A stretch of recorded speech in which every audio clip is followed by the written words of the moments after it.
Assalamualaikum warahmatullahi wabarakatuh.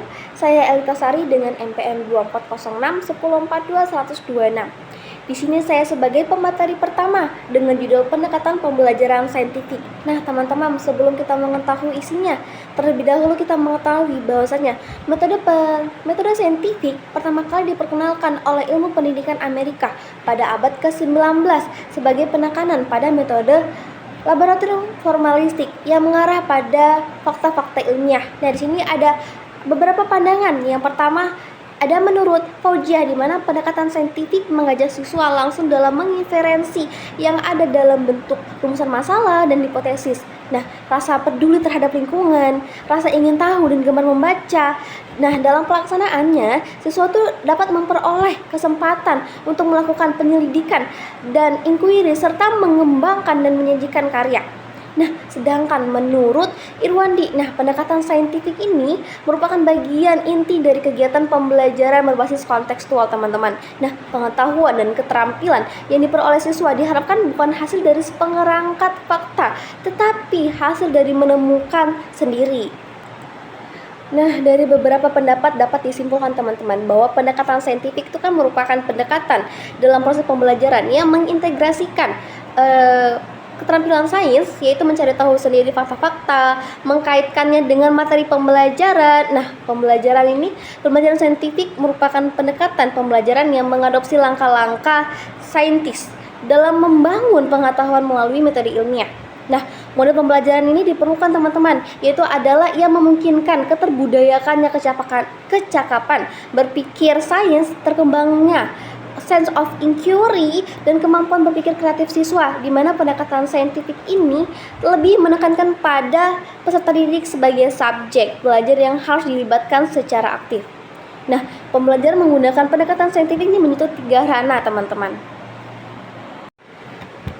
Yaitu yang pertama, sikap. Nah, di mana ranah ini tuh berkaitan dengan pembentukan karakter dan kesadaran dari siswa. Nah, dalam hal ini itu dilibatkan pemunculan rasa senang dalam belajar serta pengembangan kepercayaan diri saat bekerja sama kepada orang lain dan kepada teman-temannya. Dan yang kedua adalah pengetahuan atau knowledge, di mana ranah ini tuh difokuskan pada pemahaman anak mengenal diri sendiri, alam sekitar, serta gejala-gejala ilmiah yang terjadi di lingkungannya. Nah, siswa tuh membangun pengetahuan mereka dengan mengadopsi langkah-langkah saintis melalui metode ilmiah, teman-teman. Nah, yang ketiga tuh adalah keterampilan atau skill.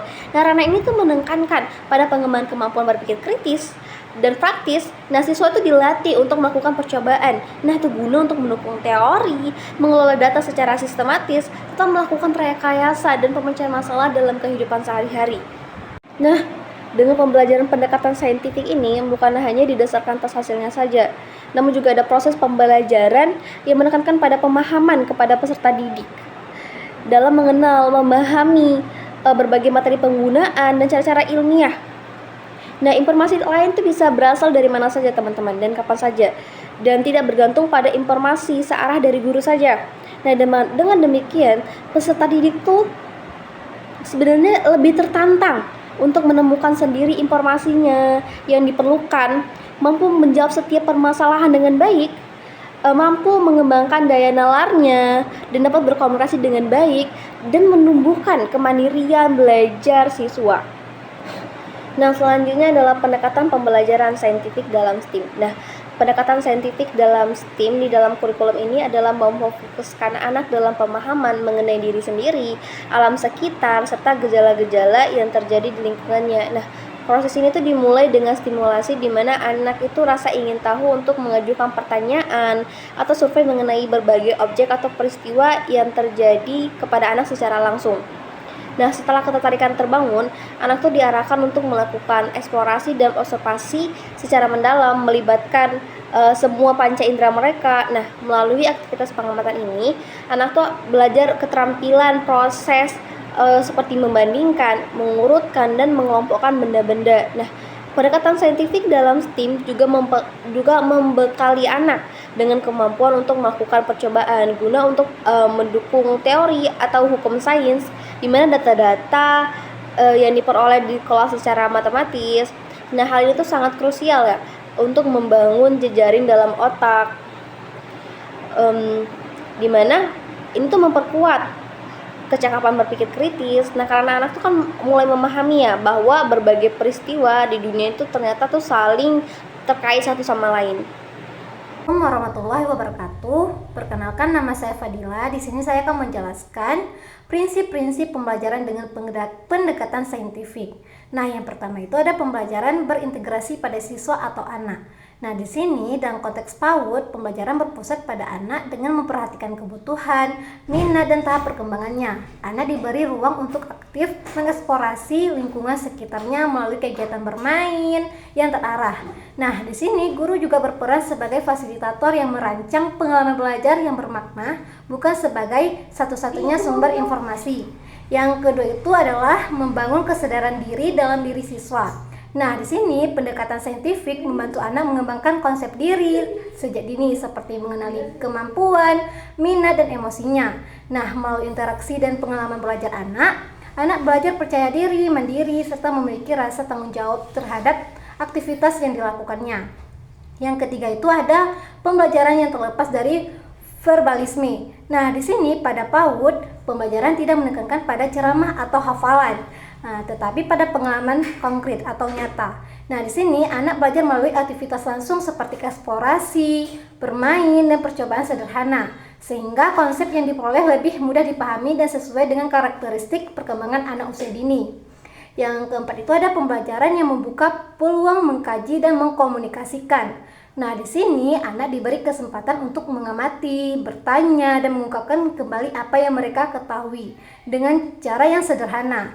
Nah, kegiatan ini melatih kemampuan bahasa dan komunikasi anak, sekaligus menumbuhkan rasa ingin tahu terhadap lingkungan sekitarnya. Yang kelima itu ada pembelajaran yang membangun pengembangan keterampilan berpikir. Nah, pendekatan saintifik di PAUD berperan dalam mengembangkan kemampuan berpikir dasar anak, seperti mengelompokkan, membandingkan, mengenali masalah, sebab akibat yang sederhana, dan memecahkan masalah ringan. Hal ini terjadi terhadap fondasi bagi perkembangan berpikir kritis di tahap selanjutnya. Yang keenam itu ada pembelajaran yang meningkatkan stimulus belajar dan semangat mengajar. Nah, di sini melalui kegiatan belajar yang bervariasi dan menyenangkan, pendekatan saintifik mampu meningkatkan motivasi belajar anak. Nah, di sisi lain juga, guru juga terdorong untuk lebih kreatif dan inovatif dalam merancang pembelajaran yang sesuai dengan karakteristik anak usia dini. Assalamualaikum warahmatullahi wabarakatuh. Perkenalkan, saya Rahmatul Ulia dengan NPM 24061042 Pada video kali ini, saya akan melanjutkan pembahasan materi terkait dengan pendekatan saintifik dalam STEM. Nah, sebelumnya teman-teman, kita sudah mengetahui nih bagaimana pendekatan saintifik dalam STEM tersebut. Nah, kali ini saya akan menjelaskan terkait dengan bentuk kegiatan pembelajaran melalui pendekatan saintifik menurut Hosnan. Nah, ada beberapa langkah dalam hal ini. Yang pertama yaitu adalah mengamati. Pertama, pada pendekatan saintifik adalah pada langkah pembelajaran mengamati ataupun observing. Nah, dengan metode observasi, siswa itu akan merasa tertantang, mengeksplorasi rasa keinginan tahuannya, sehingga proses pembelajaran itu memiliki kebermaknaan yang tinggi. Nah, kegiatan mengamati dalam pembelajaran sebagaimana disampaikan dalam Permendikbud tahun nomor 81A, hendaklah guru membuka secara luas dan juga bervariasi berkesempatan peserta didik untuk melakukan pengamatan melalui kegiatan melihat, menyimak, mendengar, dan juga membaca. Jadi, mengamati ini adalah langkah awal dalam pendekatan saintifik. Yang kedua yaitu adalah menanya.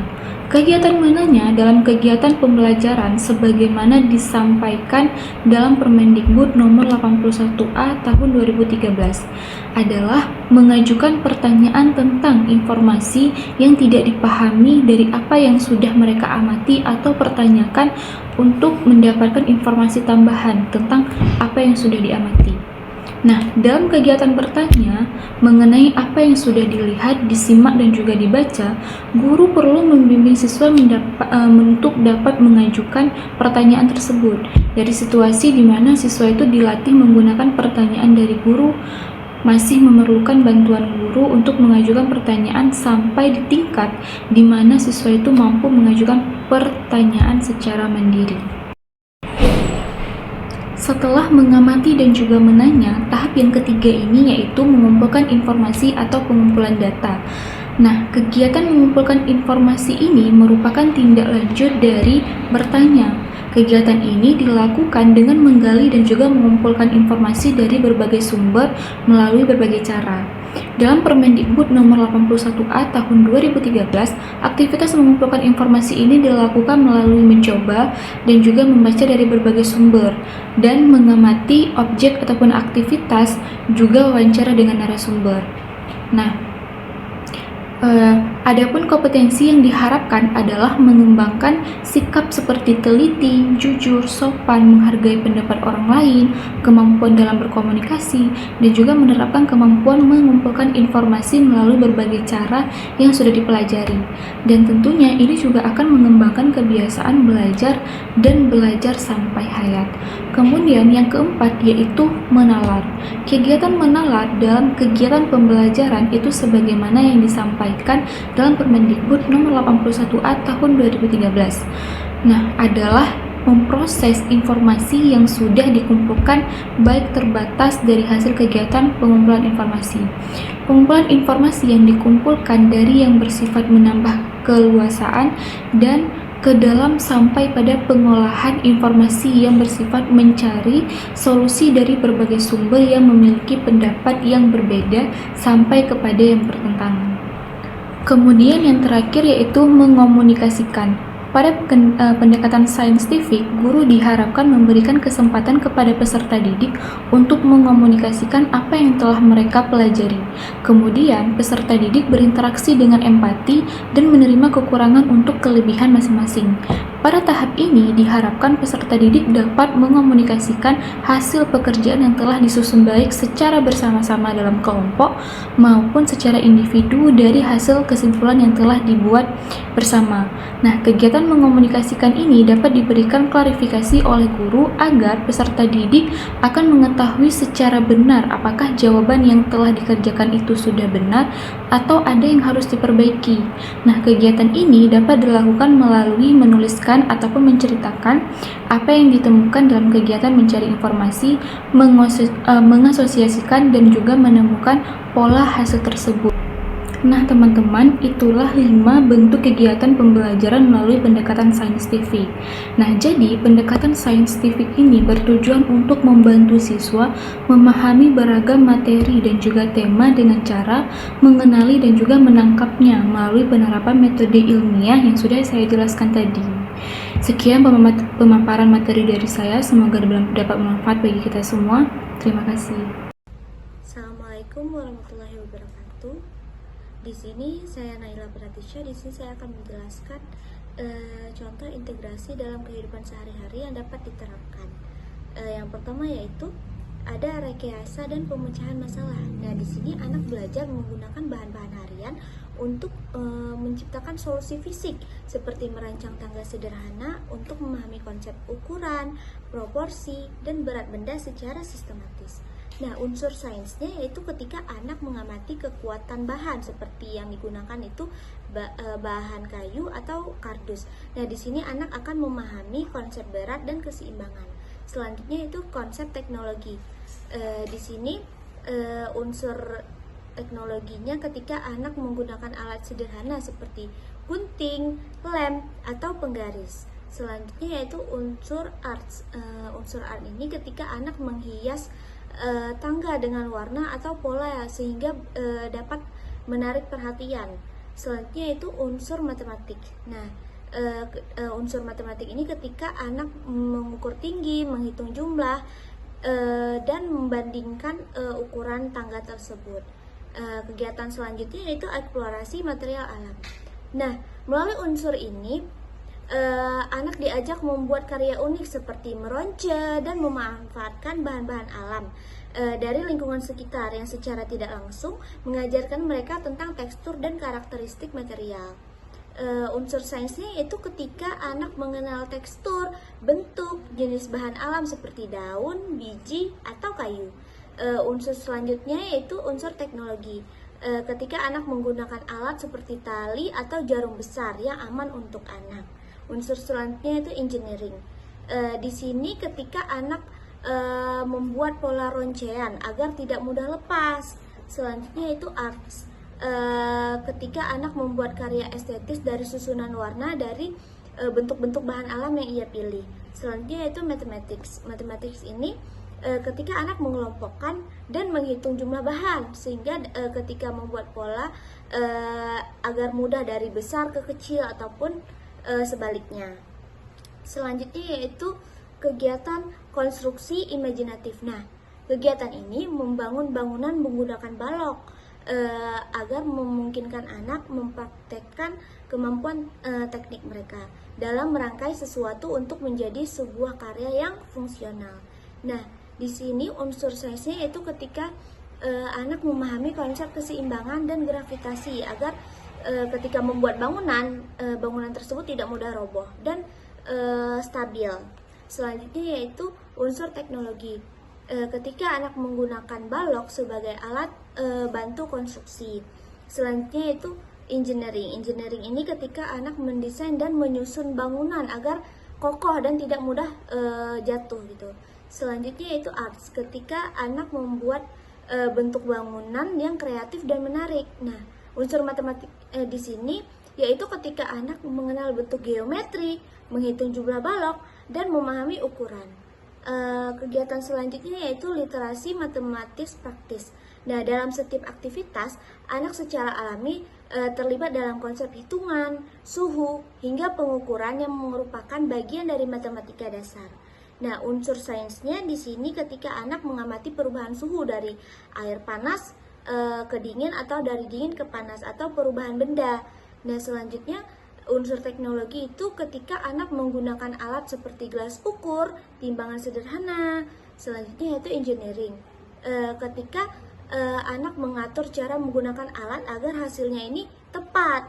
Jadi anak dapat memilih alat agar hasilnya dapat bekerja dengan maksimal. Selanjutnya yaitu unsur art. Nah, di sini unsur art ini ketika anak menyajikan hasil, misalnya menyusun makanan atau minuman agar terlihat menarik. Selanjutnya yaitu unsur matematik. Nah, di sini anak ketika menghitung, mengukur, membandingkan banyak, sedikit, dan panjang ke pendek. Baiklah, hanya itu yang dapat saya sampaikan. Selanjutnya akan dilanjutkan oleh teman saya. Assalamualaikum warahmatullahi wabarakatuh. Perkenalkan, nama saya Rifayana. Di sini saya akan menjelaskan tentang kelebihan dan kekurangan pendekatan saintifik pada anak usia dini. Nah, adapun kelebihan pendekatan saintifik yang pertama yaitu membantu peserta didik meningkatkan berbagai keterampilan yang dibutuhkan dalam kehidupan sehari-hari. Nah, melalui kegiatan ini, anak dilakukan untuk belajar berpikir kritis, berani mencoba, kreatif, serta mampu memecahkan masalahnya dengan caranya sendiri. Nah, adapun kelebihan selanjutnya yaitu pembelajaran dan pendekatan saintifik sangat efektif karena anak tidak hanya mendengarkan penjelasan guru, tetapi juga langsung melakukan kegiatannya. Dengan belajar sambil praktik, anak lebih mudah memahami materi apa yang mereka pelajari. Nah, kelebihan yang selanjutnya itu kegiatan saintifik dapat menimbulkan rasa senang pada peserta didik. Anak biasanya merasa lebih tertarik karena pembelajaran dilakukan melalui permainan, percobaan, ataupun aktivitas yang menyenangkan sehingga mereka tidak merasa bosan. Nah, kelebihan selanjutnya yaitu pendekatan saintifik membuat peserta didik lebih aktif untuk mencari ide, berpikir, mencoba, menebak, lalu menemukan jawabannya sendiri dari suatu masalah yang mereka lakukan. Nah, kelebihan yang selanjutnya yaitu melalui pendekatan saintifik, peserta didik juga belajar bekerja sama dengan temannya. Nah, saat anak mengerjakan tugas kelompok, anak belajar saling membantu, saling menghargai pendapat, dan menjadi lebih percaya diri dalam menyampaikan idenya. Nah, kelebihan yang terakhir yaitu dalam pembelajaran saintifik, guru dan peserta didik juga sama-sama memiliki peran aktif. Guru tidak hanya menjelaskan, tetapi juga membimbing dan memberikan kesempatan kepada anak untuk mencoba sendiri. Nah, sedangkan peserta didik ini juga terlibat langsung dalam setiap kegiatan pembelajaran yang dilakukan. Nah, adapun kekurangannya, yang pertama yaitu pendekatan saintifik terkadang kurang memberi ruang bagi peserta didik untuk berpikir lebih bebas. Anak seringkali hanya mengikuti langkah-langkah yang sudah ditentukan sesuai, sehingga kesempatan untuk mengembangkan ide sendiri menjadi terbatas. Nah, adapun kekurangan selanjutnya itu pendekatan ini lebih mudah diterapkan pada pembelajaran yang bersifat penemuan ataupun praktik langsung. Namun, untuk materi banyak berisi konsep ataupun penjelasan. Pendekatan ini juga kurang sesuai dengan anak yang lebih sulit memahami materi. Nah, kekurangan yang selanjutnya yaitu jika proses pembelajaran tidak berjalan sesuai rencana, harapan guru dan peserta didik dapat menjadi tidak tercapai. Misalnya nih, anak berharap kegiatan akan mudah dan menyenangkan, tetapi ternyata mereka merasa bingung ataupun merasa kesulitan. Nah, adapun kekurangan yang selanjutnya yaitu pendekatan saintifik kurang efektif digunakan pada kelas dengan jumlah peserta didik yang terlalu banyak. Guru akan lebih sulit membimbing setiap anak, sehingga tidak semua peserta didik itu mendapat perhatian ataupun kesempatan yang mereka lakukan.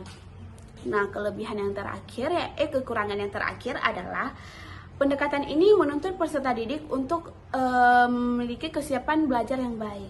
Anak harus siap mendengar, mengamati, bertanya, dan mencoba. Jika peserta didik belum siap, maka pembelajaran akan menjadi kurang maksimal, dan itu adalah kekurangan dari pendekatan saintifik. Nah, kesimpulannya teman-teman yaitu pendekatan saintifik dalam STEM bukan sekedar metode belajar, melainkan cara anak memahami dunianya. Dengan mengintegrasikan sains ke dalam aktivitas sehari-hari, mulai dari eksplorasi material hingga rekayasa masalah, kita membantu anak menumbuhkan keterampilan berpikir kritis dan kepercayaan diri untuk tumbuh bersama. Sekian dari saya. Assalamualaikum warahmatullahi wabarakatuh.